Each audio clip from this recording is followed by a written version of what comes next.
Hello! Alright, so another Taylor Swift video. Unreleased songs, woo! As most of you watching are probably aware, Taylor Swift is re-recording pretty much all of her music to own the masters to her songs. Because of the whole Scooter Braun situation, if you're not sure about what that is, there's plenty of articles and whatnot on it online.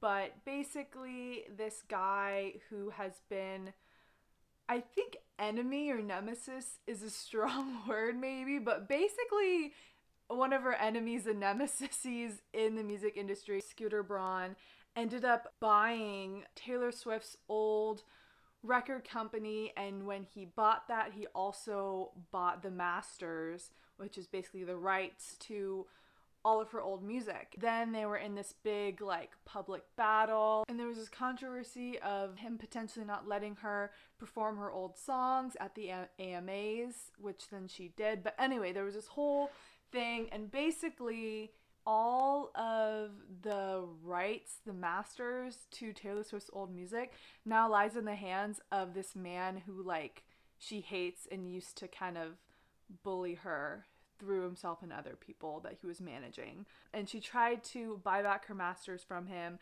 but he wouldn't let her. He basically said, okay, I'll let you buy your rights to your music if you agree to sign a legal document and non-disclosure agreement and say that you'll never say a bad word about me ever again.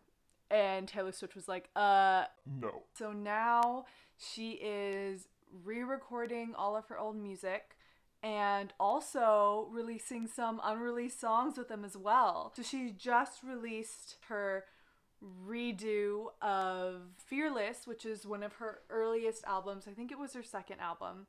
And that has, Love Story, You Belong With Me, all those kind of older classics from 2008 is when it came out, I believe. And then she's also releasing these songs that she wrote but never released. By the way, if you want to listen to Fearless, Taylor's recordings, they have a parenthesis next to it called Taylor's version. So, if you want to listen to Love Story and you listen to Love Story, Taylor's version, that money generated from you streaming it on Spotify or Apple Music or whatever, wherever you do, buying it on iTunes, whatever, that money will go to Taylor Swift actually and not Scooter. So we're going to be having a little chat about these new unreleased songs. Also, I'm breaking it up into a little series because, let's be honest, a lot of the videos on this channel are really freaking long, and so I thought it'd be nice to just break it up a little bit. So I'll be reacting to 2 songs per video instead of a big long hunk. So let me know what you think of this slightly different style. So yeah, these songs are called From the Vault. So yeah, let's go. You All Over Me featuring Maren Morris. Okay, so I have to point out obvious connection to Clean, a later song off of 1989. At the end of the chorus, she says, "But no amount of freedom gets you clean. I've still got you all over me." And of course, in Clean, the song that comes a couple years later, the chorus is, "Rain came pouring down when I was drowning. That's when I could finally breathe.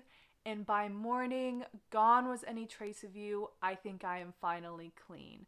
So definitely a progression there, right? It's interesting because it's almost like a, when movies release a prequel and you've already seen what's in the future, but then you kind of see what was before that. We've already got Clean, and now we have this unreleased song from before, and we kind of see this earlier stage of that before she became clean.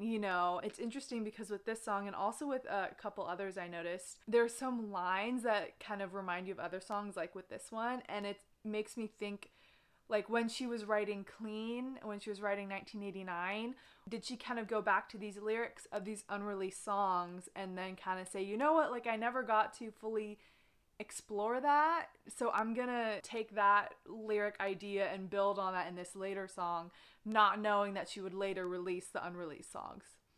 Hopefully that made sense. Super cool little connection there. Going to the actual song, You All Over Me, the beginning of the song, that first verse, it's like this juxtaposition between things that get clean easily, I guess, versus her. That's not a very good way of putting it, but she says, like, once the last drop of rain has dried off the pavement, shouldn't I find a stain, but I never do. So, like, this storm came, this thing happened, and you're expecting to find some physical evidence that this happened and that the thing would be changed. Like, the rain should change the pavement, but it doesn't. You would never know looking at a dry pavement that it survived this storm. There's no stain there. And you find graffiti on the walls of old bathroom stalls. You know you can scratch it right off. So once again, like, you can remove this thing that once was, and there's no evidence that it had been a certain way before. It's unchanged. It hasn't been affected by this thing that once was there. But then that juxtaposes how she and him are in the relationship, because then she says, but like the dollar in your pocket that's been spent and traded in, you can't change where it's been, reminds me of me. So this dollar, you know, it probably doesn't change too much, but it's been all these different places. And also that line about him, the way the tires turn stones on old county roads, they leave 'em muddy underneath, reminds me of you.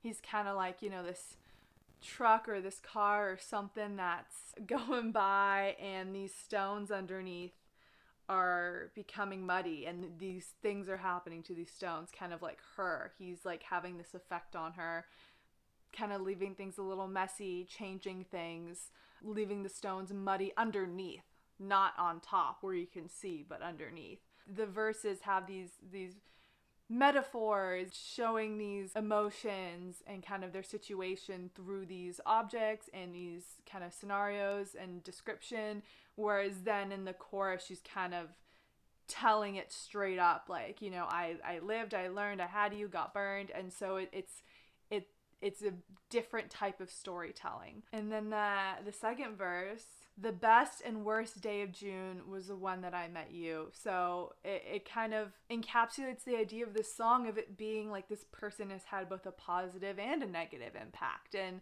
sometimes you can't, you know, it's not all good, it's not all bad, and you can't separate the good from the bad. It just is. You know, it was the start of this relationship that would be both an amazing thing in my life and a very heartbreaking thing in my life. And kind of the song, kind of like the music tone kind of reflects that too. Like, it's not necessarily like a sad song. Like, it's kind of a bit calm. Like, it's not very angry. It's just kind of accepting what is and telling the story of what is. It's not necessarily sad, but it's not very happy. It just has this emotional tone that fits the lyrics of the song. Yeah, it's funny. The chorus kind of reminds me of You Learn by Alanis Morissette. I feel like that song has a very similar message to this one, except this one's maybe still like, oh, I've still got you all over me, whereas in You Learn, maybe that's not the case. She's moved on to another point.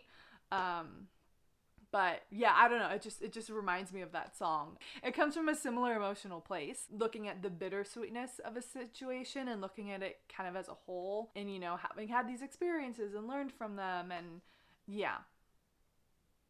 Anyway, moving on to Mr. Perfectly Fine, which definitely has a different emotional tone. All right, so definitely a little angrier than in tone. It's not a very angry song, but it's more angry compared to You All Over Me. And whereas that song was a bit more reflective on her and how he affected her and where her mental state was at and her stage in the breakup, and kind of like her kind of inability to completely move on. This song is more about him and how he faulted and how he hurt her. And it's interesting because, you know, You All Over Me, she's talking about her like emotional position and how she's not fully over this person.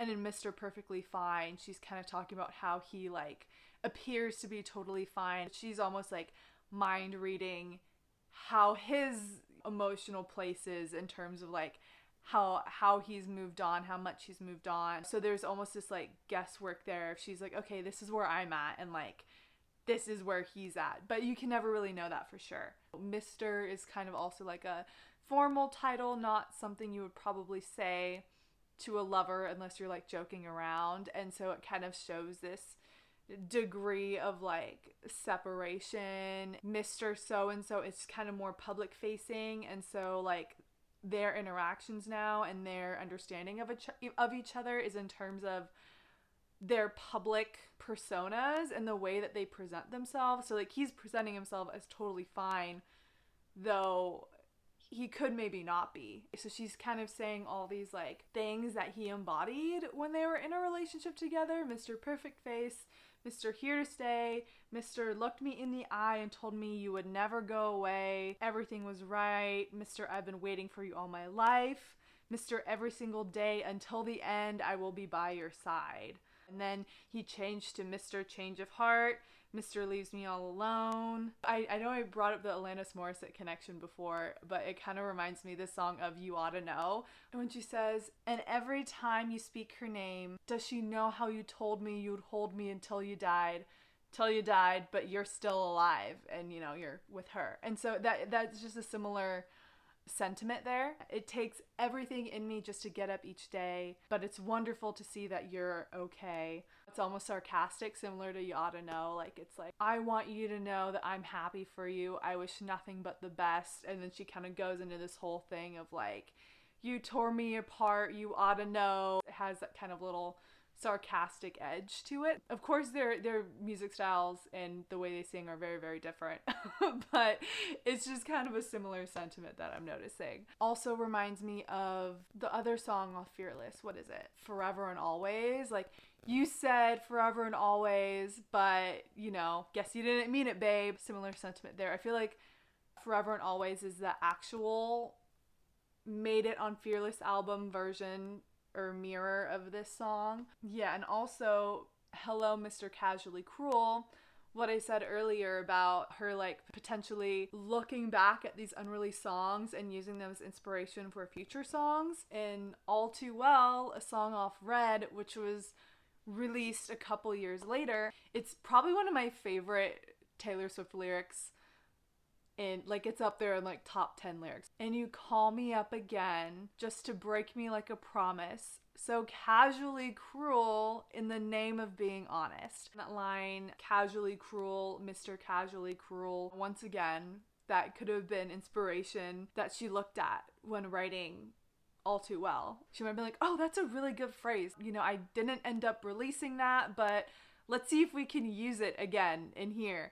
And then we've got, I've been Miss Misery since your goodbye. So she's calling him Mr. Perfectly Fine, calling herself Miss Misery. She's labeled him and now she's labeling herself, and they're complete opposites in terms of their emotional states. Love the key change in the song. The song just feels so like, I'm gonna scream this in my room at like 11 p.m. on a school night in 2008. And the key change just really like brings that feeling to full justice. Also when she says, Mr. Always wins, so far above me in every sense, so far above feeling anything. Not that these lyrics are like, you know, exactly like future songs, like the Casually Cruel line, but that sentiment is echoed in some songs off Red. Like, we are never ever getting back together. When she says, and you would hide away with some indie record that's much cooler than mine. You know, that kind of idea of him thinking that he's like better or above in some way. And then when it comes to that, the idea of him being above everything, including feeling, that reminds me of the bridge in I Knew You Were Trouble, when she says, and the saddest fear comes creeping in, that you never loved me or her or anything or anyone. And so that kind of reflects that lyric there of so far above feeling anything. And then of course later, Miss Misery changes to Miss Gonna Be Okay Someday. And I love that idea of like, you know, you may not be fine now. You might be Miss Misery now, but that doesn't mean you're always going to be. And that idea of like, you know, having hope for the future, like Clean, like that song Clean. You know, the rain's gonna come pouring down and then you're gonna wake up in the morning and you're gonna finally be clean, Taylor Swift. It's coming. But by then you'll be Mr. Too Late, which reminds me of White Horse, another song off of Fearless, when she says, it's too late for you and your white horse to catch me now. So yeah, another kind of tie into another song off of this album. That switch at the end, instead of hello, Mr. Perfectly Fine, goodbye, Mr. Perfectly Fine. Like, I kept saying hello, but now I'm saying goodbye. And so that's, you know, great way to end the song, from hello to goodbye, from Miss Misery to Miss Gonna Be Alright Someday. Yeah.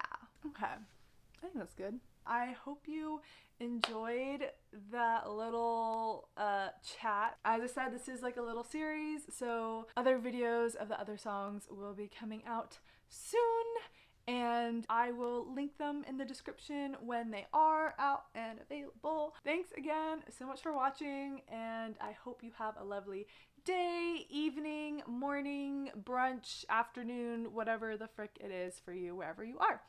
See you in the next one. Okay, bye. Mwah.